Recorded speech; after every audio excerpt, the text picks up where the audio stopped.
ASC academy एक ASC talent Hunt exam लेके आ रहा है, जिसमें 10th क्लास के बच्चों के लिए 11 साइकिल प्राइजेस रखे गए हैं और 8th-9th क्लास के बच्चों के लिए साइकिल और कैश प्राइज रखा गया है। स्कैन करके रजिस्टर करें। कुर्सी पे बैठने वालों को जमीन की अहमियत याद रहे, सच दिखाते हैं। सच का सामना में आपका एक बार फिर स्वागत है। कुछ दिनों से मालेगांव शहर को बदनाम करने के लिए अलग अलग तरीके से मुख्तलिफ़ बातें सामने आ रही हैं और हम लोगों को ये महसूस हो रहा है कि ये इसलिए हो रहा है कि गुज़िश्ता जो इलेक्शन हुआ है मालेगांव शहर में सियासी पार्टियां मज़हब का इस्तेमाल करके या मजहबी लिबादे में जिस ढंग से मालेगांव की सियासत को लेकर गए हैं, इसका कहीं ना कहीं शहर को नुकसान उठाना पड़ रहा है। समाजवादी पार्टी शुरू से मजहबी सियासत के ख़िलाफ़ रही है, वो चाहे माइनॉरिटी की तरफ से हो या मेजॉरिटी की तरफ से हो। गुज़िश्ता दिनों इस शहर में एक वीडियो वायरल हुई, उस वीडियो के बारे में बताने के बाद हम आगे की बात करेंगे। यहाँ के जो मुस्लिम उसको हम लोगों ने शॉर्ट किया है। लीडर है, उनका ये मानना है कि यहाँ की वो जो परंपरा है हिंदुओं की सैकड़ों सालों की 100-200 साल की, वो खंडित हो जाए। तो लास्ट ईयर यही जगह पे उस पर पथराव हुआ था। 2-3 साल से लगातार पथराव हो रहा है। मेरे लेफ्ट हैंड साइड पे जो आप समाजवादी पार्टी का जो ऑफिस देख रहे, ये वही जिहादी है जिस जिहादी ने 2 साल पहले जो 12-11 की दंगल, जो फेमस दंगल कही जाती है, जो छत्रपति शिवाजी महाराज को के पुतले को टारगेट करके पुलिस कर्मचारियों को टारगेट करके की गई थी, वो उसी का ऑफिस है। ये बुरी बात ये है कि उसी समाजवादी पार्टी के जो लीडर है वो आज मालेगांव में एमएलए का चुनाव लड़ रहे हैं और बड़े पैमाने को उनको प्रचार प्रसिद्धि भी मिल रही है।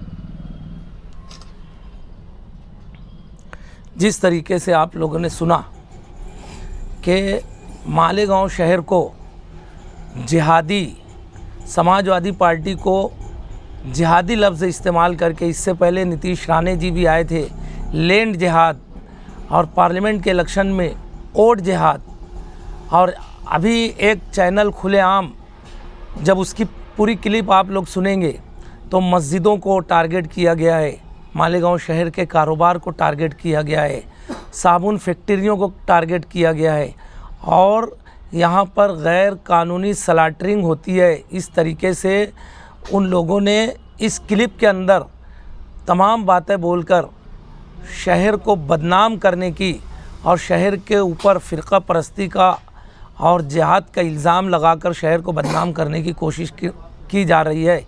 मैं समाजवादी पार्टी के लीडर मुस्तकीम डिग्निटी साहब और पार्टी के लोगों को जिस तरीके से जिहादी बोलकर उनको टारगेट किया गया है, हम समाजवादी पार्टी की जानिब से उस बात की मजम्मत करते हैं और साथ ही साथ पुलिस डिपार्टमेंट से गुजारिश करते हैं कि इस तरीके की वीडियो बनाकर वायरल करने वाले को ऊपर कड़ी से कड़ी कार्रवाई की जाए। ये शहर हमेशा से सेकुलर रहा है और यहाँ पर हिंदू मुस्लिम हमेशा मिलजुल कर न सिर्फ रहे हैं बल्कि कारोबार भी करते हैं। लेकिन अगर जुल्म और नाइंसाफ़ी के ख़िलाफ़ बोला जाता है तो उसको जिहादी या उसको टारगेट करके फ़िरका परस्ती बोली जाती है, तो ये किसी भी तरीके से मुनासिब बात नहीं है। ये शहर हमेशा से सेकुलर रहा है। निहाल साहब के वक्त से निहाल साहब ने जस्टिस पाटिल कमीशन में कहा था कि ये शहर कभी भी फ़िरका परस्त नहीं रहा है और उसकी मिसाल उन्होंने ये दी थी कि इस शहर से कभी भी मुस्लिम लीग की सीट चुन के नहीं आई। ये शहर हमेशा से सेकुलर रहा है, इसीलिए कभी भी किसी भी एजेंसी की या किसी सियासी पार्टी की या किसी लीडर की हिम्मत नहीं होती थी कि इस शहर को टारगेट करे, यहाँ फ़िरका परस्ती का माहौल बनाए। लेकिन गुज़िश्ता कुछ सालों से इस शहर में मज़हबी सियासत जिस तरीके से की जा रही है, हम लोग उसकी मुखालफत करते थे, लेकिन कहीं ना कहीं अभी शहर की आवाम को भी समझना चाहिए कि मज़हबी सियासत से हम लोगों को कितना नुकसान हो सकता है। हमें बहरहाल इस मुल्क में सेकुलर पार्टियों के साथ ही रहना चाहिए, और समाजवादी पार्टी एक ऐसी सेकुलर पार्टी है जो कौमी धारे के अंदर साथ चलते हुए हमेशा अक़लियतों की बात करती है, अक़लियतों के साथ रहती है, अक़लियतों के लिए लड़ती है। उसकी सीधी सी मिसाल अभी संभल है। किसी भी सियासी पार्टी ने संभल के अंदर वहाँ के जो लोग पुलिस की गोली में शहीद हुए उन लोगों को कोई मुआवजा देने का ऐलान नहीं किया। समाजवादी पार्टी ने वहाँ के लोगों को 5-5 लाख रुपए का ऐलान किया है। ये समाजवादी की सेकुलरिज्म की सबसे बड़ी निशानी है आज के दौर में, आज के नए उसके अंदर। इसलिए इस शहर के शहरियान को भी बहरहाल गौर करना चाहिए कि फ़िरक़ा परस्ती या मज़हबी सियासत का जो आज नुकसान हो रहा है, मुस्तकबिल में भी इसका क्या नुकसान होगा आज बोलते नहीं आता, लेकिन समझना चाहिए मज़हबी सियासत इस शहर के लिए और हम लोगों के लिए बहरहाल नुकसानदेह है। समाजवादी पार्टी पुलिस डिपार्टमेंट से गुजारिश करती है कि जो लोग इस ढंग की वीडियो बनाकर वायरल किए हैं उनको ऊपर कड़ी से कड़ी कार्रवाई करें। जो शहर को बदनाम करना चाहते हैं, शहर के हिंदू मुस्लिम ताने बाने को बिखेरना चाहते हैं, और आवाम को भी समझना चाहिए कि जो पार्टियां भी मज़हबी नारा लेकर या मज़हबी बात करके सियासत में आ रही है उससे दूरी बनाएं, ताकि शहर का और हमारे बच्चों का मुस्तकबिल अच्छा रहे। ये जो तंजीम जो चैनल के लोगों ने बनाए, तो आप लोग क्या उसके ऊपर कार्रवाई करेंगे? अभी हम लोग मीटिंग करेंगे और मीटिंग के बाद उसके ऊपर मशवरा करके हम लोग कोई भी जो भी बात रहेंगी तय करेंगे, क्योंकि उन लोगों ने डायरेक्ट हमारी पार्टी को टारगेट किया है, शहर के साथ साथ पार्टी को भी टारगेट किया है। लेकिन बड़ी अफसोस की बात है कि शहर के तमाम लोग इस बारे में खामोश है, कहीं से कोई मुखालफत की बात नहीं आई है। एक लेटर तो दे देते कम से कम एसपी को, तो मशवरा रिकॉर्ड पर तो आ जाता था। जिस कारोबार के बारे में उसमें कहा गया है, साबुन फैक्ट्री हो गई या स्लॉटरिंग हो गई, इस कारोबार से जुड़े हुए लोग जो है ये करीबन 1 महीने के करीब इस वीडियो को हो गया। अभी तक के उन लोगों ने इसके बारे में कुछ ये नहीं किया।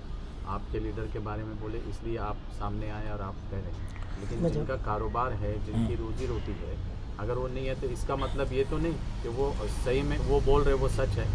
देखिए ऐसा है कि आवाम सरकारी दरबारी डिपार्टमेंट में बहुत ज़्यादा जाती नहीं है, बहुत तकालीफ भी होती है, तो आवाम कहीं अर्जी फाटा करती नहीं है। ये तमाम चीज़ जो सियासी पार्टी के लीडरान या जो मज़हबी पार्टी के लीडरान रहते हैं वो लोग करते हैं। मैं वही बोला कि कहीं से भी किसी भी सियासी या मज़हबी लीडरान की तरफ से इस बारे में बात नहीं आए। आवाम भोले भाले रहते हैं, वो अपने कारोबार में मगन रहते हैं, परेशान रहते हैं, वो अपने अपने कारोबार में परेशान हैं। अगर वो लोग हमारी पार्टी के पास आएंगे तो हम उनकी रहनुमाई करेंगे। उन्होंने कुछ 12-25 के टुकड़ों के बारे में भी कहा है, और उन्होंने एक चीज़ उसमें ये भी कहा है कि यहाँ पे किसानों को इन्हें धमका के, डरा के, मार के उनकी ज़मीनें इन्हें कम पैसे मिली जाती है, ऐसा उस चैनल में बोला जा रहा है। देखो ऐसा है कि 12-25 या जो इस तरीके की बात है, इसके ऊपर नीतीश राणे ने भी लैंड जिहाद के बारे में इस ढंग से ही बात की थी।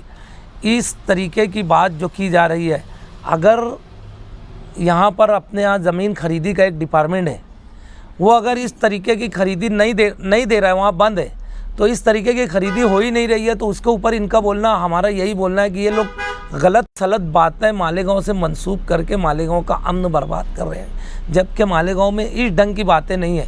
पॉल्यूशन कंट्रोल बोर्ड है, साइजिंगों के ऊपर उन्होंने कहा है कि ये गैर कानूनी से होती है।